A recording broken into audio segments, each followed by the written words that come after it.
Ricky and Spectre. Ricky's The been Ricky very was popular kind of now, isn't it? I thought he was going to be popular, but I didn't think he would be like so dominant. I guess like he's running like almost like 60% win rate, but I feel like I've been seeing him more often than I would. Like people even like first two grabbing it because it's just like, oh, Ricky.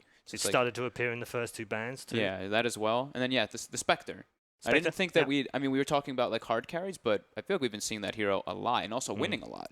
He's got like a 66% win rate or so, 14 games. That's a lot higher than I would have thought, but that's, I guess, the transition that happens in these type of tournaments. The meta kind of starts shifting. It does.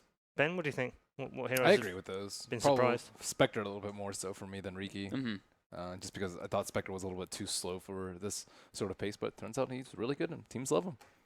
Surprised that Centaur has dropped off so much? I mean, it was only 2 weeks ago, and it was the dominant force. It played 268 games out of 340 that have been played in professional Dota in the last 2 weeks. Yeah, I think the nerfs hit him really hard in the off lane. Yeah. He has really trouble laning against some of the more aggressive carries and just being able to outdamage or at least try and cause an impact in that off lane. We're not seeing that effect as much. The big one for me actually is Legion Commander. We're either seeing it first banned or first picked by a lot of teams. And we've always kind of known that hero's good and being able to, if the offlane's not going very well, be able to jungle really quickly. But just seeing that impact and seeing actually how Team DC used it, just with the SF and was just able to keep hitting the tower using press the attack, really, really strong synergy there. Yeah, that hero's a beast. I mean, one of the best 1v1ers versus like all the like other offlaners. Like that's why I was going to touch on the Centaur as well. Like Centaur, that hero can't really 1v1 versus these new dominant ones like Legion Commander, Omni, Abaddon. Like, how does that hero really lane versus that if they do like put that type of scenario? So, yeah, the Legion Commander, I was kind of, I mean, after DAC, I was like, damn, I was like, this hero is going to be so popular because he was like, I mean, it was just starting to bubble, wasn't it? Something. Yeah, it was just starting to bubble at DAC. It wasn't picked all the time, wasn't banned all the time, but it was just an inkling that teams were starting to figure it out and think, actually, this fits perfectly into our lineup. Yeah, and they were putting it in different roles too. They put it in like the mid and the off lane, so it was leaving some versatility on it. Yeah, very flexible. Good question. Let's take one more. We can fit one more in, I think, before we move on in the show. We've still got plenty of content coming for you as well. There's some features and some interviews with players coming along as well. Our third and final question. Esports are going to the Asian Olympics. Are you excited? I mean, that's pretty cool. I didn't know that. Yeah, it's 2022, I believe. 2022 Asian Games. I don't know how I feel about... As a demonstration sport. Yeah, it's a long time away. What game's going to be there? That's part of the problem. In esports years, that's forever. I mean, a lot of these sports have been established for so long. And that's 6 years away. So what do? You announce Dota 2 today, and then in 6 years from now, we're at Dota 3? Definitely could be a possibility. Who knows, right? Or you announce Counter-Strike and it's no longer played? I don't know. I mean, there's all sorts of things that can happen. I couldn't tell you what's going to happen next year in esports, let alone what's going to happen 6 years from now. I didn't know it was that far away. 2022. We could get what kind of games are we going to see? Yeah, I don't know. And they've only announced esports is going to be a demonstration sport. And I think that shows a level of naivety in itself, in that esports is going to be a demonstration sport. But what esport is going to be a demonstration sport? Is it 1? Is it 5? Is it 10? Is it a games of its own? What is it? So we don't really know any other detail. I think it's positive in terms of mainstream acceptance, legitimacy, I guess. Do we need it? I don't think so. Could also be a complete disaster. That's the problem. It could just be like, wow, this is so bad. Stop being negative, folks. I mean, it could happen. It just gets that bad, and they're like, wow, this was a horrible decision. Never again. Yeah, I would hate for it to be a negative, initial reaction from the general public, especially in that appearance. Secret Shop live from the Palace of the Arts in the Ukraine right now. Busy already. It's one of my favorite T-shirts. The one on the right with all the little chibi heroes. You're not having any. You're not having any. What? Got far too many T-shirts already, Ben. Not enough. We spent far too much money at the Secret Shop at TI. Pins galore, no doubt, as well. Yeah. And fans enjoying themselves, which is great to see. I did want to bring that up as well. First CIS major in Kiev. Massive Dota 2 fan base in this region as well. They must be so hyped right now to get this major.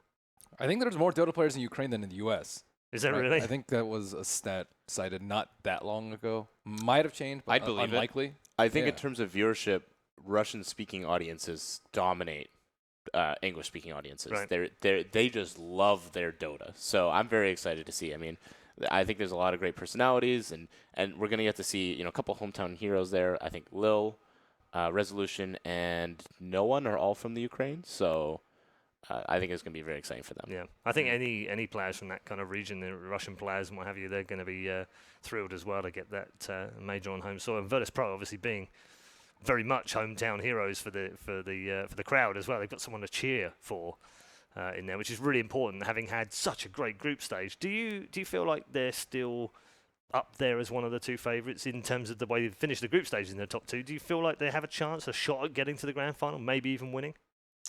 I gotta say, yesterday I did switch my bracket up, and I think I put VP winning. Did you? And in my initial predictions, I put IG across the board, but I really liked VP pre-Boston, and then since then they've just been like improving. And I guess the group stage is hard to kind of tell because like the little interview and everything, they were like showing so much diversity. But I think that diversity is key for them because in Boston they were getting a bit predictable, and now it's like, whoa, a bit daunting when you play versus them. Like, what are they really going to run? They've definitely approached this differently, Ben, haven't they? From Boston, where they slipped up and they were the favourites heading into Boston. Everyone said they were playing so well, and there was a lot of expectation, a lot of pressure on them.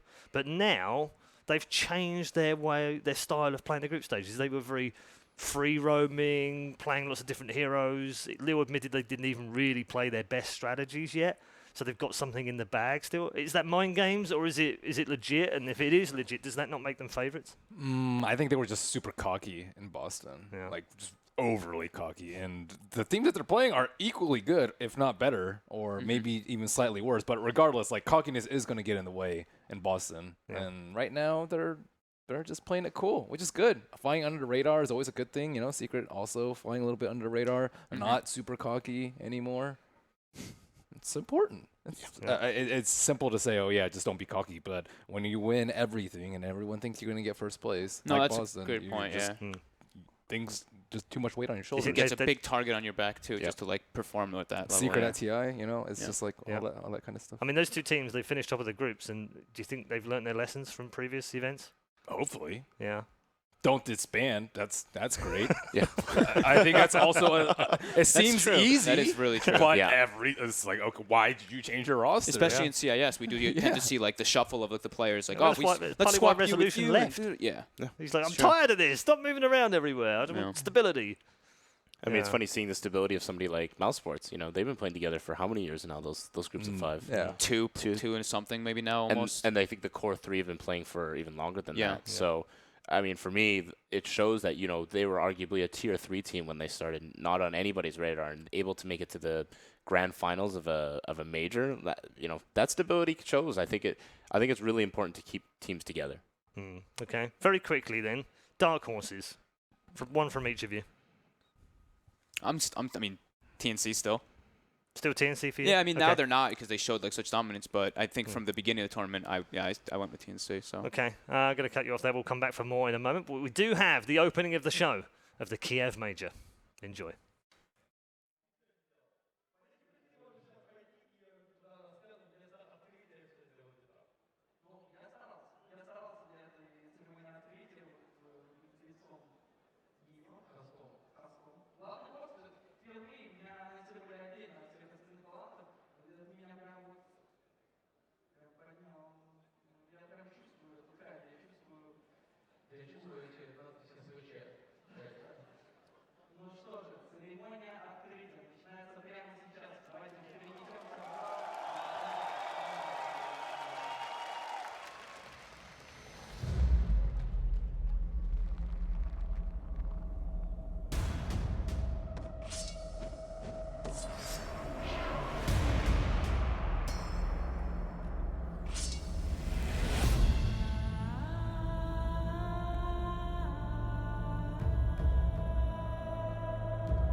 A mystic power gathers,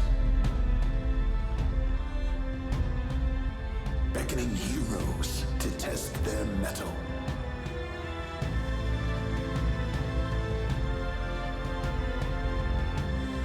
In the moments before the call to battle,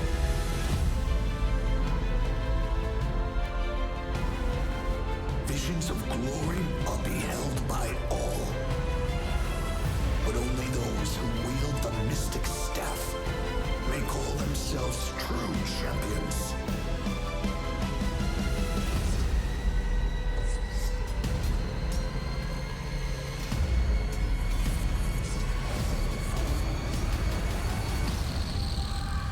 the Kiev Major.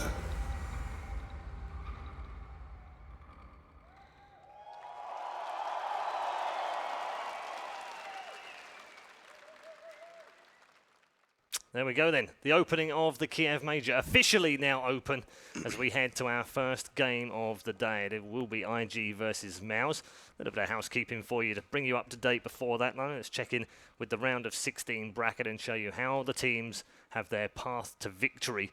Blocked or easy? What will it be for each of these teams? We'll take a look at the bracket in just a moment. Back with our panel once more. We were talking about dark horses before, and we'll get to see the bracket in a moment. You can see some of the paths. There are some easier paths in here, aren't there? I don't want to be too mean here, but it seems to me like Virtus Pro have a slightly easier road to the semis. Yeah, I would say that. I think we kind of touched on it before. I think it's pretty hard to underestimate IGV, even though they have been having, I would say, like lackluster performance here. Sometimes those guys can just play incredibly well. I would still probably say that VP is going to be pretty handily taking that one myself, but I think that they can have a good showing. But you can say that anyway because you've done it in your bracket predictions. Maybe. He's just trying to back up his bracket predictions. Maybe. Let's take a look at the bracket right now and show you how it all pans out for the 16 teams. Obviously, Secret being the number 1 team from the group stages play the number 16, which unfortunately was SG Esports. Took a fabulous game off OG early in the tournament, but since have shown that they are unfortunately a little behind these top teams in the world. But we'll see how they get on against Team Secret. Left-hand side has said to be slightly harder. Conrad, would you agree with that? I think so. I look at a lot of those teams there, and while dominant, there's not a very clear winner in a lot of those matchups. Yeah. Specifically, like I said, the Thunderbirds Evil Geniuses one. I think to me that is going to be the closest and most interesting matchup of the round of 16. Is that not the key to the whole thing, though, Ben? Anyone can beat anyone on any day? Especially in single elim. Yeah. I do agree that this left side is a little bit stronger. Compared to Boston, though, I think it's way more balanced. Yeah, definitely. I think in this particular bracket, I actually think Liquid probably was one of the overseeded teams, I would say. They did face, Faceless, I think, in one of the last matches and had faced probably the worst opponents of anyone in the 2-2 seed. So if they were on the left side and one of the stronger teams were on the right side, I think it would be near 50-50. Okay. Let's show you the schedule for today as well as the next 2 days as well, because we've got 8 matches coming your way, 4 today, 4 tomorrow. We'll start things off with Invictus Gaming versus mousesports. That'll be our first game on the main stage. Liquid will then follow against arch rivals Newbie. That 2016 battle is renewed. Digital Chaos then take on Team VGJ. Very interesting clash of styles between those two teams. Can ROTK take his team to a quarter-final? And then we'll finish the day with the hometown favourites. Virtus Pro will go up against IG Vitality, a very dangerous opponent, despite the fact that they had a very poor group stage. We'll see how they get on in our fourth and final matchup. Of course, the other 4 matches from the round of 16 will be taking place tomorrow. We'll bring you all 4 in a row live from the Palace of the Arts in the Ukraine. Almost time to get into our first game of the day. It is IG going up against mousesport. We'll start with mousesport, gents. Interestingly, having come off the back of such a great Boston, they've done nothing since and given no indication that they can do the same thing again. I'm stretching a little bit here to the gods, but can lightning strike twice? Yeah, potentially. The one thing for me right now, I look at them, they didn't adapt to this new 7.0 patch. That was a big change coming out of the Boston Major. And for me, I like these guys a lot, but I don't know if we're going to be seeing them at the same sort of level that they were, potentially at Boston. And they have to face IG first round. Don't forget. Exactly. Lightning may strike twice for Greeks, but I don't think versus IG. I think this is going to be an extremely difficult matchup for them. I also think that, glancing at least a bit at the way that Mouse is just looking at their drafting, I think that they're kind of living a little bit still in the past. I think toward the end of the group stages, though, they started adjusting a bit more, but they seem to be really locked on like what they were playing previously. They're picking a lot of OD for Thug, like Ember Spirit Safe Lane, just kind of things that we're not really seeing other teams doing, just very different. Okay, Ben? Yeah, I agree. I didn't have high hopes for Mouse going into this event. They didn't really exceed my expectations in the group stage, and I think they have one of the toughest round 1 opponents. IG, you could say, maybe even got a little bit like lower seeded than you would expect. You expect like maybe OG IG to get top seed, and it was VP and Secret instead. But yeah, mousesports first round, not a great matchup at all. Yeah, not just because of the brilliance of IG, but potentially the way they play as well. Yeah. I do think that we saw some weakness from IG in the Baboka targeting in the draft. That Secret exploited during the group stage, so I would give mousesports a slight leg up because of that relative to before. Like if IG had gone undefeated in the group stage, I think it'd be much worse because like, okay, what do you do against IG? How do you ban them? But we actually saw, like, yeah, how do you draft against them was laid out quite plainly, at least in one of the series. I like that you bring up like Baboka as well. Of course, we've been talking about Baboka. Why not? Everybody saw that Baboka. It's amazing. But I'm glad you brought that up because now we have at least one of my favorite matchups is Baboka versus MNT. I think maybe next time was one of like the big powerhouses for mousesports. So now we have one of the, if not the best roaming for support versus one of the old kind of roaming best invis supports, because maybe next time was pretty dominant. Okay, let's introduce you to the teams. They are on their way to the grand stage at the Kiev Major. Defeating the reigning major champions in the process. This roster has reawoken the Burning Beast and the drafting genius of TI5 runner-up Q.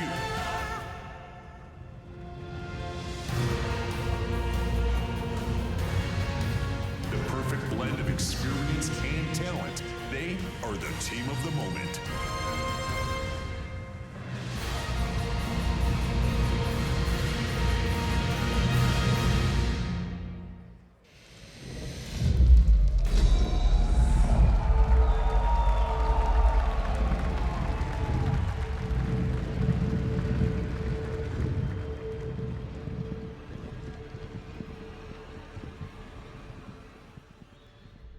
Welcome on stage, Invictus Gaming!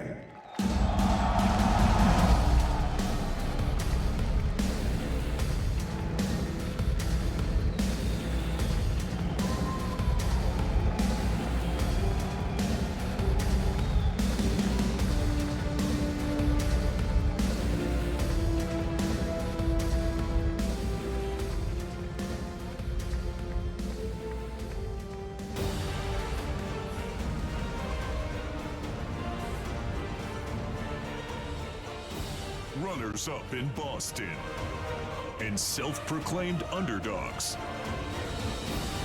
This passionate team of brothers electrified the crowd and have returned to the majors as a direct invite.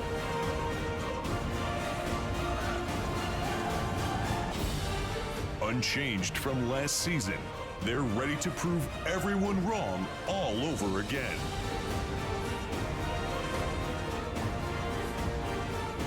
Because in the words of Spartan himself, dogs go high. Welcome on stage, Mousesports.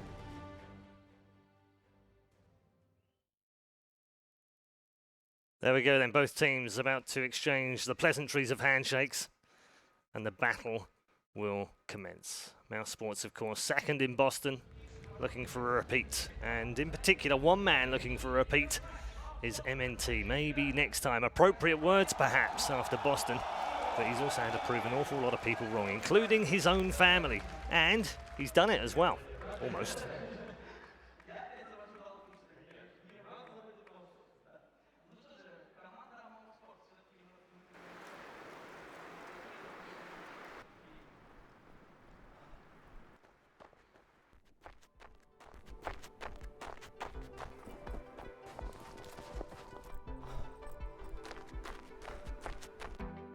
Everything is an experience, I believe.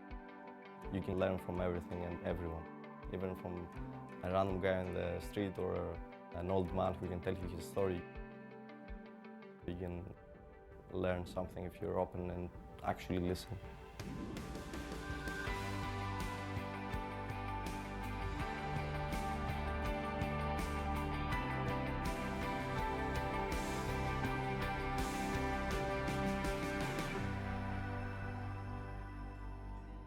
I was born and raised in a pretty small city, Ceres. Even though I had like good grades when I was small, if something is boring to me, I can't start it. I can't force myself to do something. You could say that I was the trickster in the classroom. I would like joke around or I would make a fuss. There were a lot of times that I was kicked out of the classroom, you can say, because I was making too much noise. So yeah, it was a not so great experience for my teachers at least. Έχανε ως συνήθως τα μπουφάν του, την τσάντα του από το σχολείο στο σπίτι και πάντα ήταν στον κόσμο του. I was working with my father on our family business. My father owned a shop selling fireplaces.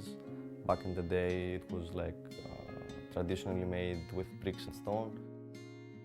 Ο Αποστόλης όταν κάποια στιγμή μεγάλωσε ας πούμε, και ερχόταν στη δουλειά μου, το πρωί πάντα είχαμε δηλαδή λίγο καθυστέρηση στη δουλειά. Μου έφερε κάποια υλικά εκεί που δούλευα εγώ και κάποια στιγμή μου λέει περιμένω να έρθει αυτός επάνω, να έρθει επάνω. Βλέπω αυτός είχε εξαπλώσει στο μπαλκόνι της οικοδομής εκεί πέρα και κοιμότανε. Και πάντα όταν ασχολούσαμε από τη δουλειά, ερχόταν στο σπίτι, αυτός πάλι άρχιζε να παίζει. Εγώ στεναχωριόμουν που δεν έβγαινε έξω. He was working from a really early age. He was working like since he was like 14, and he believed in order not for me to have the same path as him and work all day, I had to like study and like all the other kids go to university and then get an office job. But that's something that I didn't want, and we didn't see eye to eye. The way he would see it is that I was wasting my time on computer games and wasting the best years of my life. Ο μπαμπάς δεν ήθελε να τον βλέπει καθόλου μπροστά στο κομπιούτερ, ήθελε να τον βλέπει να βγαίνει έξω, να έχει τις παρέες του, να διασκεδάζει, όταν μεγάλωσε βέβαια, και ιδιαιτέρως να διαβάζει για να προχωρήσει. It's hard to explain to people from different generations that gaming is a thing now. When I told him that I can make a living out of this, I can become a professional Dota 2 player, he would tell me, okay, give me an example, who does that? I couldn't really explain to him because he's old school. Once you hit a goal, they totally support you. From the start to that goal, it's all the difficulties. But when they wrote the first article and he saw his face on a newspaper, and it was like top Dota player, Apostolos Veros, and he saw his name, he was like so proud at that moment, and I believe at that moment he understood how big of a deal it was. Ήρθε η στιγμή που διαψεύθηκα και σήμερα πάνε όλα καλά, ας πούμε, αυτό που διάλεξε και το μέλλον του είναι μπροστά του. If you want to do something, you want to do it well. That's what Todis is. Because he worked hard. If I like to do something, I want to go all in on it. This is basically how I treat everything in my life. You have to dedicate yourself to it, and I could even go as far as saying that you have to be obsessed with what you're doing. Being hyped and emotional is what's still going to be happening, because this is how we are. We struggle and we went to the end. Almost.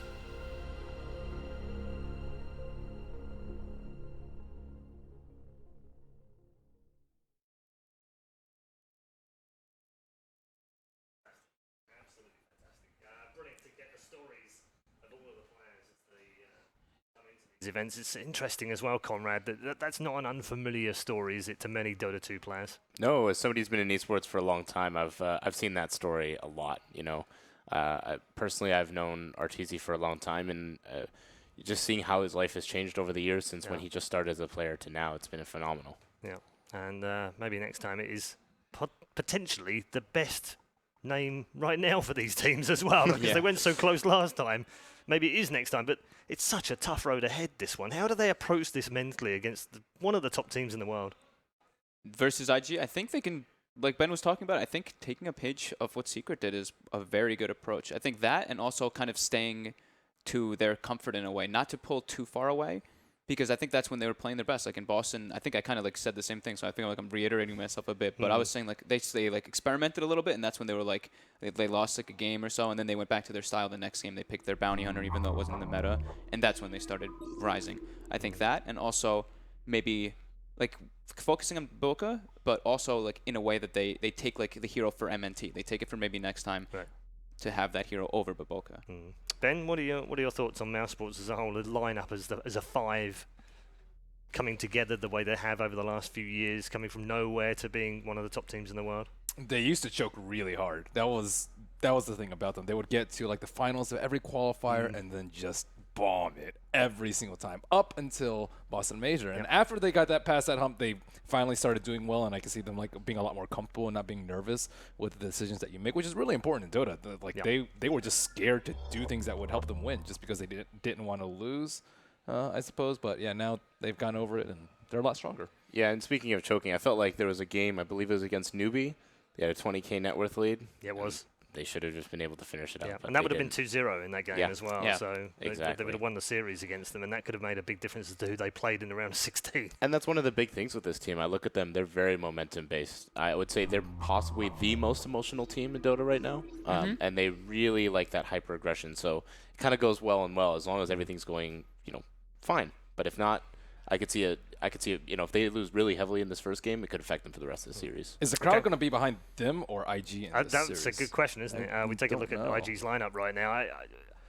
Which way do they go on this one? Is there, I suppose, the underdog factor might come in? Underdog factor might come in, but then also the burning factor might come in, and the Baboka factor. Yeah. So it's like, it's pretty hard. Could have a pretty split crowd. Yeah, we'll ask the casters. Yeah.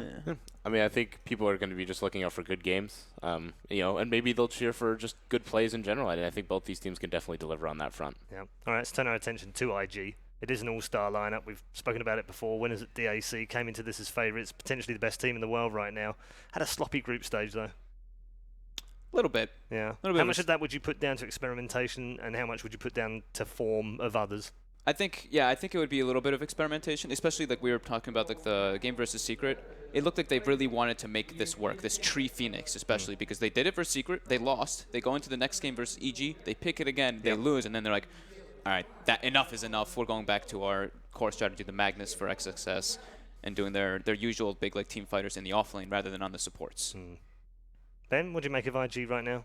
Hard to assess, or do you feel like that this was just a blip in the groups? I think it's really hard because they still play very similar to 7.04, but so many of their heroes that got nerfed, Magnus, Monkey King, Earth Spirit, that's what we knew them for at DAC. And they still kind of have to pick those heroes. They haven't found like super strong replacements. Like even their LC game isn't as strong as other teams. So they're definitely a step below what they were at DAC. I'd still have them as a favorites to win the tournament. They went through my bracket. I don't think they went through mine, but I think they keep.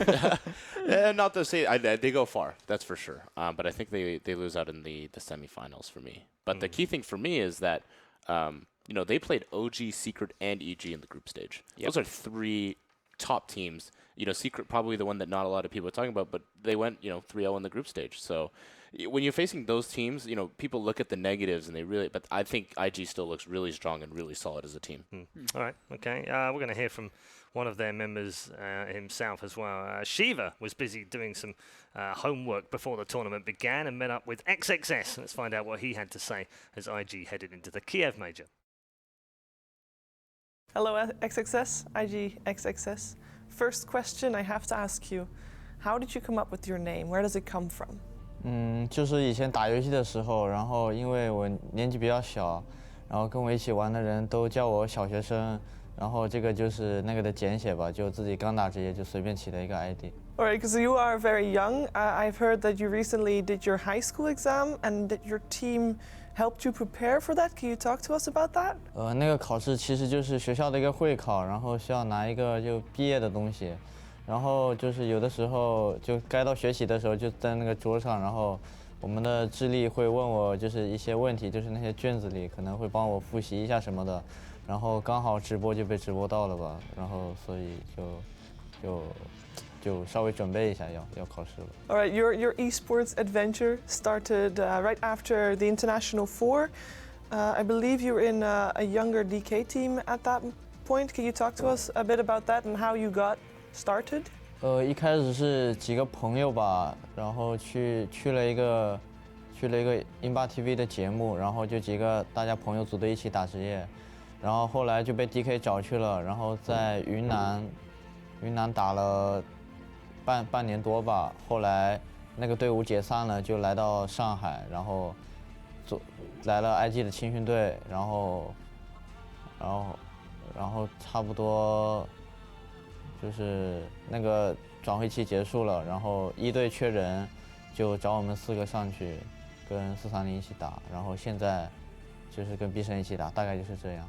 When did you know that you could do this for a living, that you could be successful in Dota 2? 就是在我高一的时候吧，就是那时候其实学习挺紧的，我学校是寄宿的，然后每星期1到星期5都在学校的，然后也不能玩电脑或者怎么样的，然后就是周6周末就是作业完成的差不多了，可能就在家里打天梯，打路人，然后那个时候我是用土帽冲分，然后打到国服大概前20吧，然后就觉得自己挺厉害的，然后也有一些朋友想要就是喊我一起打，然后就觉得就是自己水平还可以，就想试一下，因为是自己比较热爱的职业吧，然后就像现在这样。What did your parents think about that, that you wanted to give this a shot? 我的父母一开始也不太理解我吧，然后后来通过一些交流，然后我有一个哥哥，就是他会帮我，就是可能跟我爸妈说一说，就是因为我哥已经大学毕业了，就是在我爸妈看来，他也比较就是懂一些经验吧，然后就是我们就是最终就是我爸妈也理解我，就同意我出来打，然后现在有一些成绩了，也更加认可我吧，然后可能在外面也会跟那些朋友提一提我说，就是我就挺厉害的这样。So they seem very proud. I can only imagine after winning DAC, they were, I would imagine, extra proud. Full support. 是的，他们得知那个消息以后，第一时间就发短信给我说恭喜，就是他们其实平常在就是工作之余，在家里也会看我的比赛，就跟我哥一起，也比较关心我吧，对，也挺为我感到自豪的。That's really great to hear. Winning DAC was very big. It got you probably a lot of extra fame as well, something that perhaps you didn't have to deal with before that. How did you deal with that when it came? 其实我也没有什么感觉吧，可能就是在比赛里的表现比较好，然后大家感觉也对我比较认可吧，然后我有几个英雄玩的还可以，就是其实也没有感受到什么太大的变化，就是把自己手头的事情专心做好，然后争取和队伍一起去取得一个更好的成绩吧。Well, you practice a lot with your team. In your free time in the past, you might have been playing Dota. What do you do now in your free time? Is it more Dota? Do you have some other things that you like to do? 那个就是可能空闲的时候，就每天训练完吧，会和 B 神他们一起打一下 CS:GO， 然后别的爱好吧，就是偶尔会去外面跑一下步，然后还有别的，可能看看动漫什么的吧，就差不多这些。All right, it sounds like you've got yourself a good life right now. If there's any change, of course, winning the Kiev Major, how do you think that will change what you're doing right now? 变化可能就是更有钱了吧，可以更加去做一些自己想做的事情。然后就是赢了基辅，可能觉得如果真的赢了，可能目标还没达到吧。我觉得任何一个职业选手的目标应该都是在 TI 上取得好成绩吧，就是要继续努力这样。Well, I'm hoping for the best for you at the main event. Good luck, and thank you for taking the time to talk to me.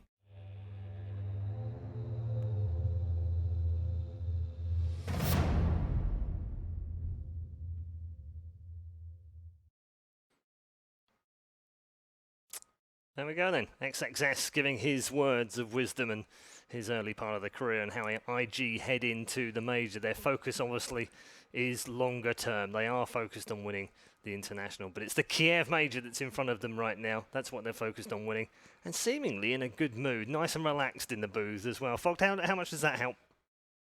A lot. Calm and chilled in there, because it's a stressful environment, isn't it, when these players go in there? It's very stressful, but they also probably feel a bit like confident going versus mousesport. They're probably looking at them and they're like, these guys have been losing majority of their games. And also, one little cool fact that I actually was looking at is, so mousesport has only played versus Chinese teams through all the group stages. They played versus IG, then Newbie, then IG Vitality, then VCJ. And we do know that the Chinese teams talk. They do communicate talk with each a other. lot between each so other, yes. They could have some also, just like they could have chatted about with them with like all the other teams and maybe have a little bit more information versus mousesports as well. All right, we're going to get towards the draft very shortly. Let's talk about our featured matchup. It's a really cool matchup, actually. One of the stars of the show, I think, frankly, not just of this event, but of the last couple of weeks, DAC included, has been Baboka. Yeah. And pitching him up against the other four of MNT and looking at the two, and you started to talk about it just before we saw the feature piece. Why is this so interesting? I think they play like kind of like a pretty similar role, at least like from what we saw in Boston, like the bounty hunter, the Ricky and stuff. They both are career killing experts. So five of them from Baboka. 5 for Baboka. Out of the 20 or so that have been done already. No, I think it's 50. It's 50, yeah. 50 in total so far through the group stage. He killed 5 on his own. Wow, that's absurd. He is the career sniper. There's no doubt about it. No, I'm really interested to see like how these two pair versus each other, just like see the mirror matchups in a way. Yeah. Ben, what do you make of these two? I mean, Baboka, is he the best support in the world right now? Yeah, I think one of the top 3. It's always hard to talk about best supporters because team and whatnot. Yeah. But after DAC, I think it's important when you're the best at a certain hero. I think if you're the best at a certain hero, you're one of the best in the game. Like the XSS Magnus, I think he's personally the best Magnus. Baboka, best Monkey King, I think probably hands down. Best Ricky. Best Riki, probably too. Best. I think MNT was best bounty hunter. Best bounty hunter. Yeah. Last year for sure. Maybe still is, but we haven't seen him play it too much. So yeah, I think more importantly about these two heroes these two players is going to be really important in the draft. Like I rarely talk about two support players being so crucial to what's going to happen in the first phases of the draft. But this is it. Conrad, just having a look at the screen there with the two of them on the screen, very different feeling right now. It almost seems like MNT a little bit stressed in there. They seem to be a bit more fearful. Joking around in the IG booth right now. Talk to me from a manager's point of view. What do you say to these players to help them when they go in that booth? I mean, I think you just want to make sure that they're comfortable, well taken care of, and they have everything that they need, to have a successful game, And then when they come out, you take them out. You make sure that, if it's a good game, treat them well, give them positive feedback. And if they have a bad game, also the same thing. But at the same time, try and shape them up and try and get them ready for the next match. Unless you're Charlie. What would you say to them right now, Conrad? What would I say to them? Like a nervous team or mouse sports? I mean, I think those guys like to laugh. Like I've met their manager a few times, Madao, and I think they're just truly friends. Like as a team, that their manager's been with them, I think, since the London Conspiracy days, and so just bringing them all together and having like a good experience, I think is important. And like I said, they're very emotional, very momentum based. If you bring that up, they're going to perform. Do you think if they go down in the first game, Ben, that camaraderie will come back out? Because at the moment they do seem a little nervous in there, has to be said. Very different kind of feeling between the two camps. Do you feel like maybe they lose the first game and then they go, do you know what? We're just here. We can just have fun now. No one expects us to do anything, and maybe that's when we see their best? Probably not. I think that would have already happened in the group stage, personally. And if it hasn't happened there, it won't happen here? Yep. Yeah. I mean, the game that they faced off in the group stage, IG looked super dominant. I think a big worry about them right now is like they might not feel like they deserve to be there, actually, because they were one of the borderline invites, at least in my book. Like, should they have been invited to the event? And I think right now they're probably thinking the same thing. Like, we didn't do very well in the group stage, where we have a very tough first-round matchup. We could go 0-2 and just exit the tournament right now. Do we belong here? They need something to pick them up right now. Do you think maybe that because like also they played IG first off right in the group stages too, and they lost pretty handily in like 30-something minutes, both those games, that could probably have a big effect on them too. Could also change their priorities in the way that they want to play and how they want to draft as well. So that could be definitely in the back of their minds. But yeah, we did see them a little bit stressed out at That's good. We did see them a bit stressed out at Boston and stuff, but definitely a bit like more excited. So seeing MNT like that was a little bit concerning for me. He looked very like serious, very like focused and concentrated though. Could be the other way around, of course. Could be that's they've decided to come in very focused like that and change it up a little bit, maybe. Maybe. Yeah. One of the interesting things is that they've also only played Chinese teams through the group stage. So exactly. I wonder if that gives them, a little bit of advantage into the mind of how Chinese teams are thinking right now. I think a lot of teams are on that same current meta, but with how many heroes have been picked, there's a lot of different ways teams can go right now. What do you think they learnt, Ben, from the secret games? Because M&T and the boys will have looked at that and gone, how could we outdraw? For instance, could we take out the Ricky and the Monkey King and take it away from Baboka? Because when they did that, he didn't look as comfortable as he did on those two heroes. I think they first pick Riki if they can. They ban Monkey King. I think I'd rather have Riki than Monkey King if I were first pick, and I'm maybe next time. I would be too, and also they've been not really liking the hero. They picked it early on in the tournament, and they kind of like phased toward being it like undrafted. It wasn't picked, it wasn't banned from them at all. So I think the big thing that you want to get out there is make sure XSS doesn't get his Magnus. Yeah. That's such a comfort pick for him, and it's able to just have a lot of flexibility and provide a lot to that team. The other adjustment I was hoping... have left that one open. Yeah. The other adjustment I was kind of hoping is that they put Skylark back onto these type of team fighting heroes rather than these just like carries, because he's been playing like these like Furions. It's just like he's been playing very different heroes that I personally don't really like seeing him on for this team. I like seeing him on like the Legion. I mean, that one is of course going to be banned out. The Nyx is that we saw him super dominant in Boston. Yep. So they have not picked Treant yet this tournament. No, they haven't. But it's been banned almost every game versus them. It's been like Wisp Treant banned every single time from the Chinese teams versus them. And this time IG's leaving both. And they get their Mags, and they get their Jug. Get the Magnus, and sticking to their guns. I think when they could fall back onto these comfort picks, that just allows XSS and Burning to just do what they do best and just get in there. Juggernaut gives them the ability to team fight a little bit, and I don't know. There's nobody better than XSS Magnus. He just gets in, gets those RPs, and is able to turn around team fights like crazy. It's Mag Jug. I mean, Jug super safe, strong safe laner versus Trey can break the living armor charges early with the spin. It's really strong. I was going to say, Mousesports, I was wondering if they were going to go for the Wisp-type strategy, but since they're actually Tree, they really don't like showing both their supports in the first two. They like to pick one core. Wisp banned and anyway. a support. Oh, and it was banned. Okay, oops. Apologies. Yeah, so they go for the Beastmaster, Vision for the team fight. They just have now they have two Vision games. They're playing a big Vision game already with the Tree and the Beastmaster, and it's a BKB piercing lockdown versus the Jug. Yeah, I'm surprised they would go for this, after already banning out the Monkey King. Maybe they're just that afraid of it. Because when you pick these kind of two heroes, you're able to track Monkey King and able to see him in the forest much more easier with those Hawks and the Treant just being able to be invis running around that jungle.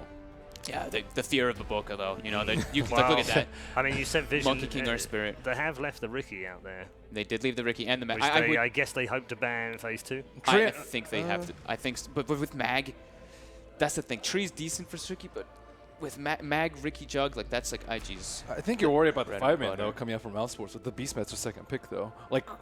That's true. Yeah, I think that's true. Because they didn't go back for the Keeper, right? We've seen them pick Keeper in almost every single game, but this game they're going for a different sort of strategy.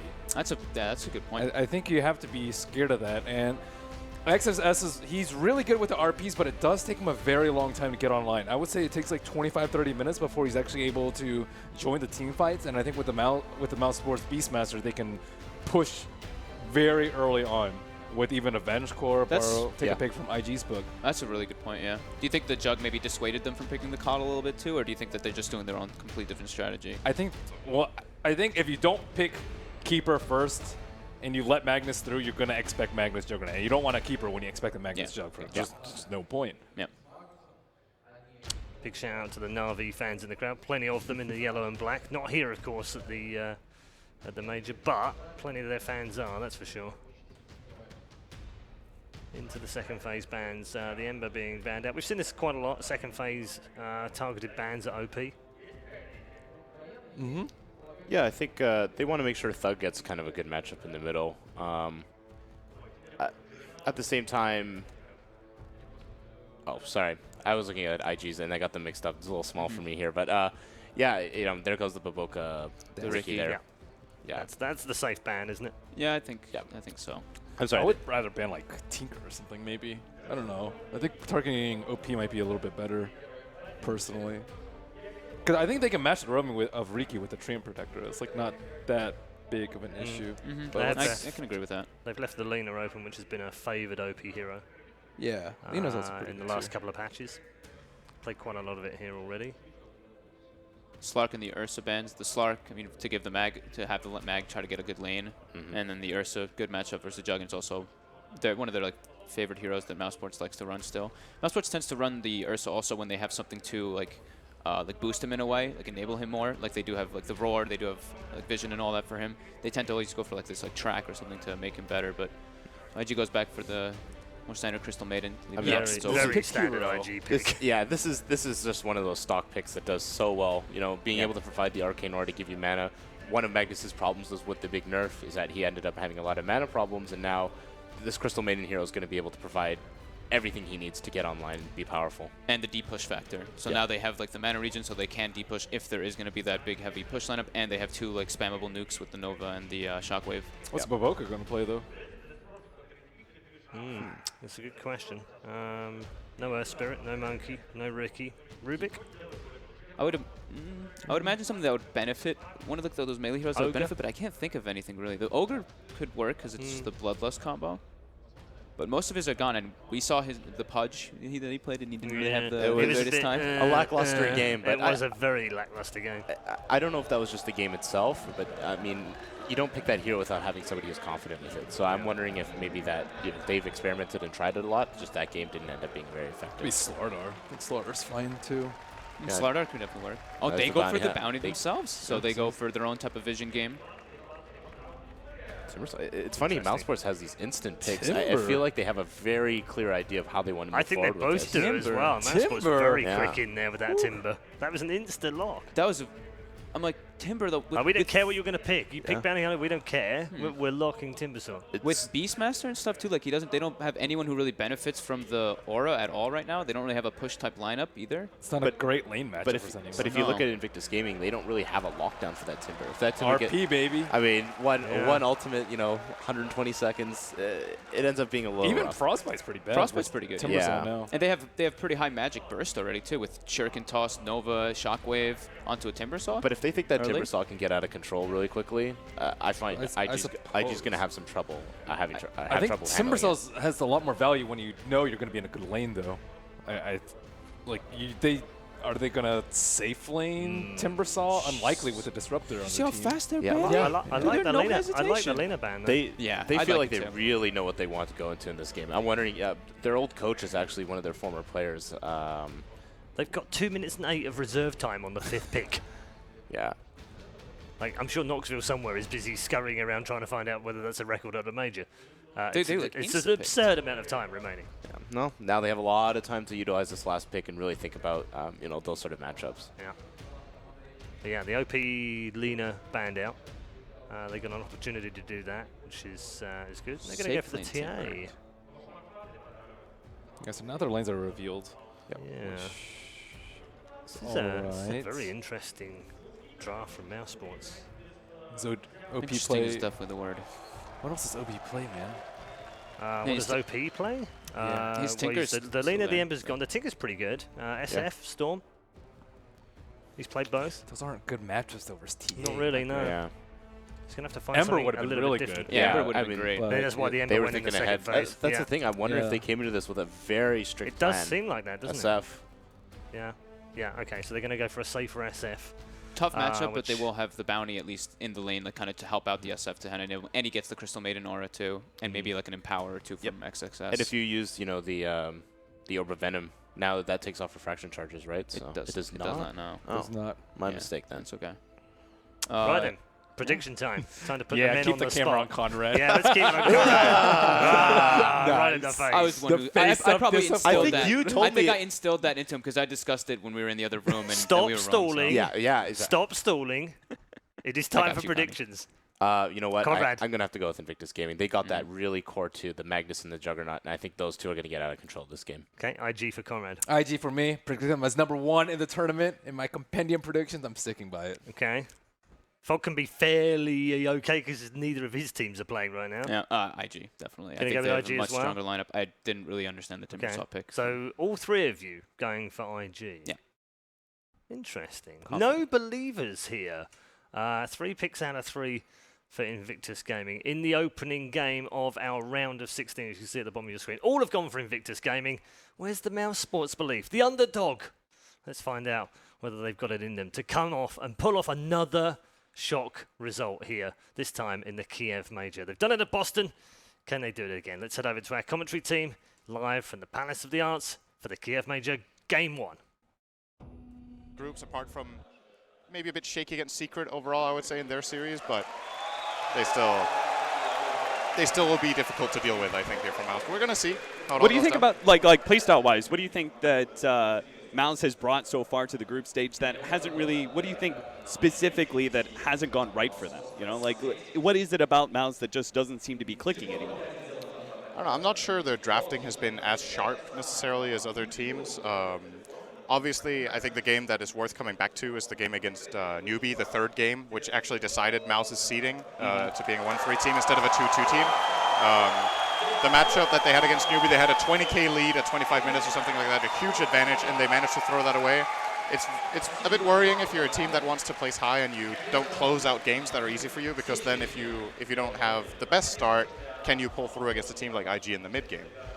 In this game, going to be interesting to see. I feel like draft-wise, this is very different from Mouse compared to IG, who are more stable. Yeah, I mean, we had a very standard opening for IG, right? Like a Juggernaut Magnus. Like, what more could you want? You have an SF mid, pretty standard supports for the most part. But mousesport, I had a chance to talk to Spartan. He said, hey, we're going to bring something a little different to the main stage because obviously what we're doing isn't really working out for us. So this could be what they need, right? A change up in a draft, something that is unexpected, something that IG are not maybe going to be used to, especially considering the fact that it's kind of looking like this draft is a very mid-game focused and maybe very fight-heavy. It could be that this is a little bit more aggression than IG is used to. An early glimpse is going to be able to pull back Q. mousesport setting themselves up for an early potential first blood. Q's going to try and ease his way through the trees, but a swing from maybe next time. Finishes him up, and Burning can do nothing to stop it. Great start for Mouse. Looks like it maybe caught IG a bit off guard that this was an aggressive opening as far as, I don't know if they're going to play it as a full tri-lane, but they definitely started 3 heroes in the bottom. Looking now at Madara versus XXS. This is a great matchup for the Timbersaw. Wins against most melee strength heroes. I think the lane to watch for now, though, will probably be mid, since Baboka will be putting a lot of pressure here on Thug. And this matchup, Shadowfiend versus TA, is not like it was a couple of years ago, or maybe even just 1 year ago. I'd say Shadowfiend fares a lot better in this matchup now than he did back then. And with the help of the Bounty Hunter, this could be a lane that mousesports will be forced to help out. So potentially we have maybe 2 of the 3 lanes being won by mousesport, but that mid lane is going to be the one that suffers the most. You could already see the aggression that's coming out from Mouse, trying to threaten Burning as much as possible.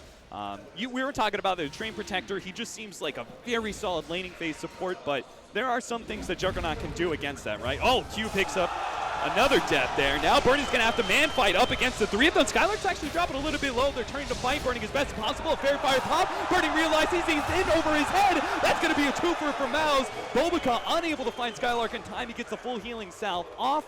And Mouse, hey, they said they were going to bring something different. They're already starting off a strong laning phase. You think a tri-lane with Beastmaster is different? It's pretty different. Yeah, it's pretty different, right? Yeah, you've got the. I mean, we've seen this maybe like once or twice, you know, with the attack speed aura, people trying to take advantage of the strong laning phase that Beastmaster is able to offer if he just is able to kind of even the odds. But I think what's potentially even better, right, is that top lane that we haven't really mentioned too much. But we've got a 1v1 Timbersaw versus a melee strength hero. That's always going to go well. Yeah, Magnus is a bit different than other melee strength heroes in his really good damage in the beginning with Empower, and of course you have a spell that you can farm with. If Timber is pressuring you a lot, you will definitely still get a decent amount, but I am expecting Timber to eventually probably come out on top in this lane. Do want to mention as well, by the way, this bottom lane, great play from Skylark, baiting in and then ultimately having the Fairy Fire. It's an item we almost never see used anymore. Skylark is probably the biggest fan of this item in the entire competitive Dota 2 scene. I feel like he buys it significantly more than even the second most purchased from any player. It just seems like when Skylark plays Batrider, he'll gladly play like double Fairy. In this game, he's playing a single one on Beast. Oh, need to be careful down here. Do you think he just puts a lot of focus on winning that like one little fight, right? Yes. As an offlaner, if you can win that one fight, the lane is kind of won for you because you get boots and everything from there. But So the Fairy Fire is giving you that little bit of lopsided offense. Yeah, he plays a bait, basically, in a lot of the games. So that's why it's so good on Batrider, because when Batrider starts dropping low and you think you have him, if he just survives that little bit longer with Firefly and Napalm running, you might turn it into a kill, can completely change the entire pace of the early game if Batrider gets a good start. And in this case with the Beastmaster, pretty sure he would have died there to Burning if not for the Fairy Fire. And as mentioned, if there's an item that kind of falls out of favor and people don't run it, it's not as active in your, you don't have the presence of mind all the time to think about these things, and it's just not something you're paying too much attention to. Now, you said this lane is going to be a bit easier for SF than it was from the past, and he had a great start thanks to the Bounty Hunter.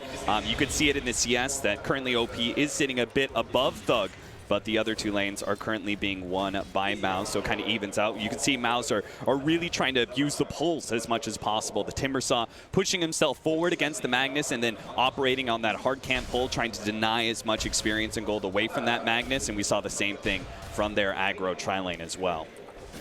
This is looking surprisingly good for Magnus, though. I don't know if this is expected to happen when Timber especially has the safe lane. Yeah. I think a lot of Timbersaws in this position would do something else than what Madara has done in this game. They would go for maybe an Orb of Venom and just run at the Magnus, hit him, keep using your Whirling Death and try to zone him away. But they're taking a bit more of a farming approach. Magnus obviously has the Shrine advantage. He's going to activate that just now and head back up to the lane. But Madara seems to be getting a little bit of an experience lead now. The CS is even, but he has the deny advantage on the Mag, and Mag's actually retreating to the jungle for now. Maybe just a bit of efficiency since he's already there from the Shrine. Picks up the Bounty Rune as well.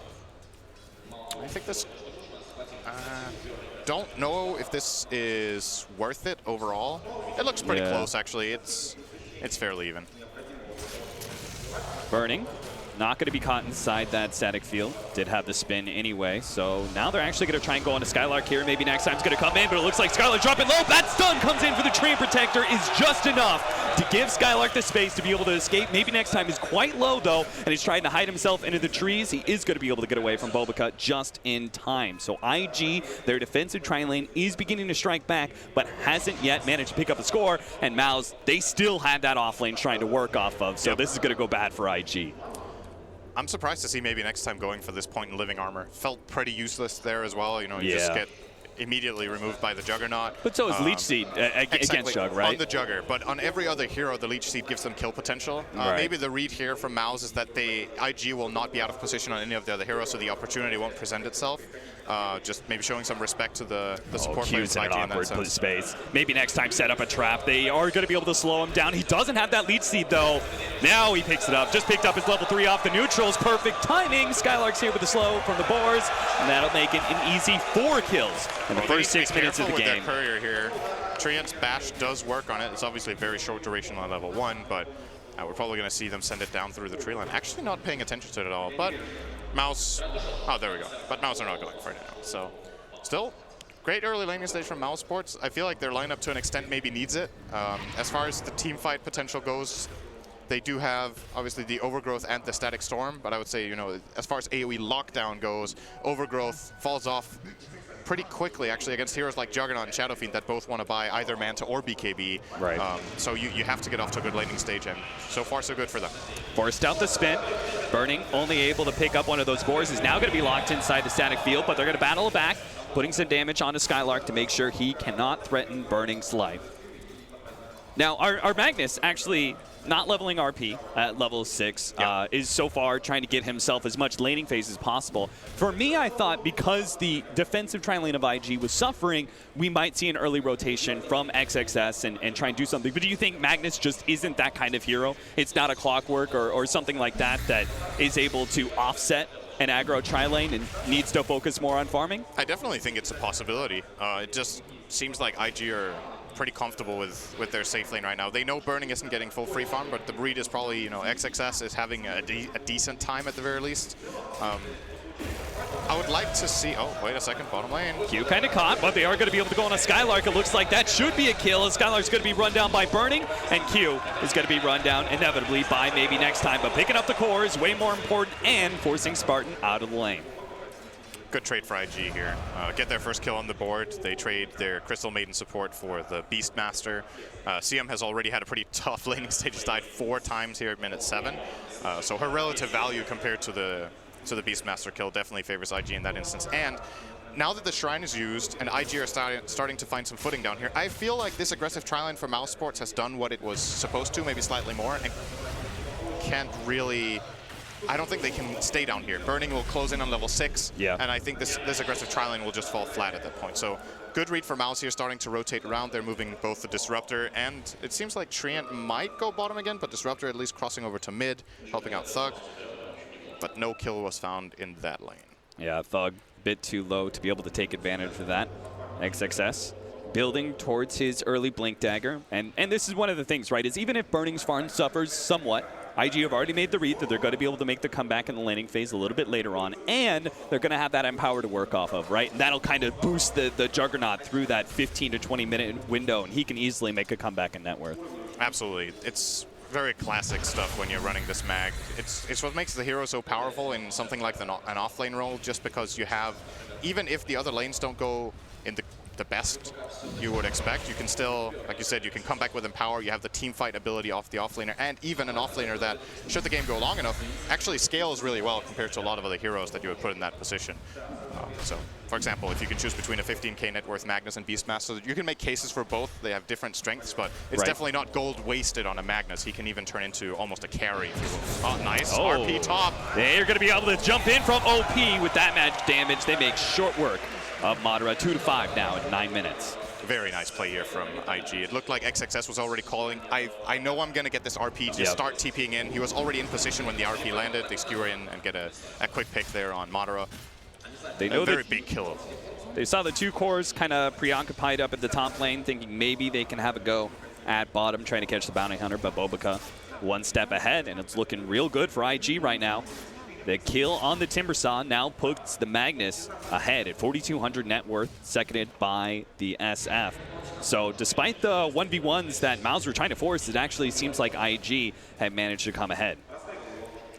And OP on this Shadow Fiend is currently out farming the Templar Assassin. Of course, TA has the advantage of being better at clearing Ancients, so her CS will be worth a little more, relatively, but the Shadow Fiend, the kill he found on top on the Timbersaw actually gives him a full level advantage on Thug at the current point in time, higher CS, and now he even has an Invis rune. He can solo kill this TA. Oh, okay, he's gonna just pop out and push the wave.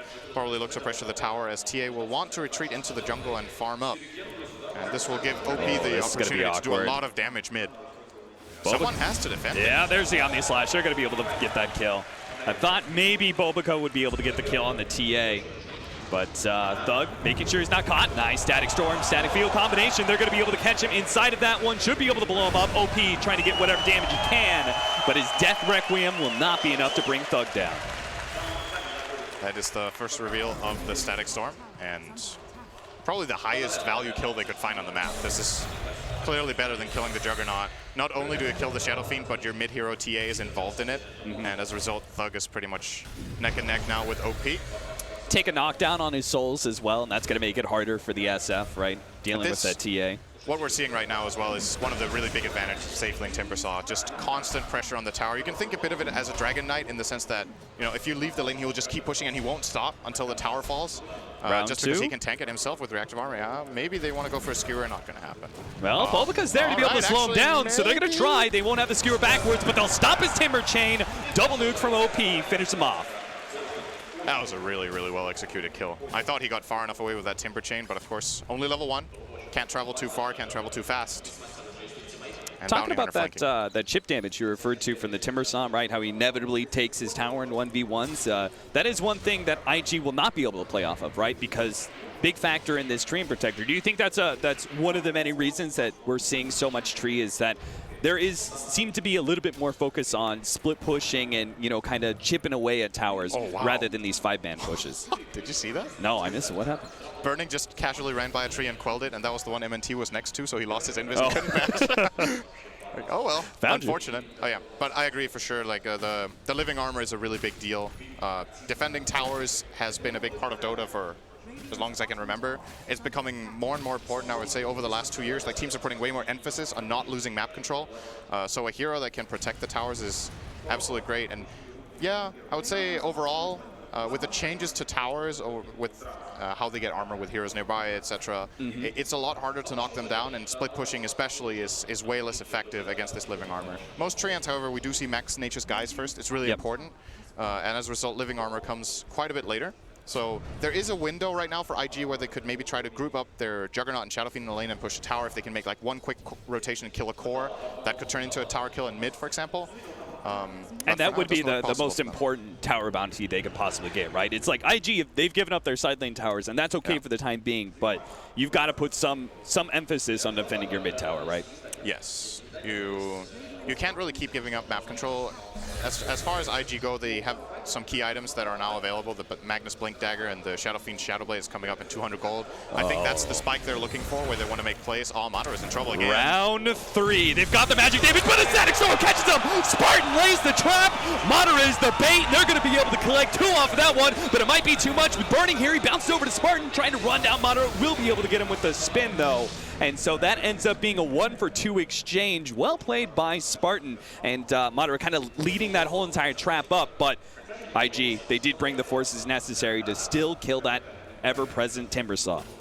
At the same time, though, it still ends up being a 2-for-1. Skylark is pushing out the bottom lane. This is one of the strengths of Beastmaster, is his constant pressure. That's why we see them often going for this Vladimir's build-up just to be able to push. Oh, Dust from MNT, not going to connect on the bounty. But it's very clear that IG are being pressured really hard in this game. Like they always seem to be on the defending side with their lanes being shoved in.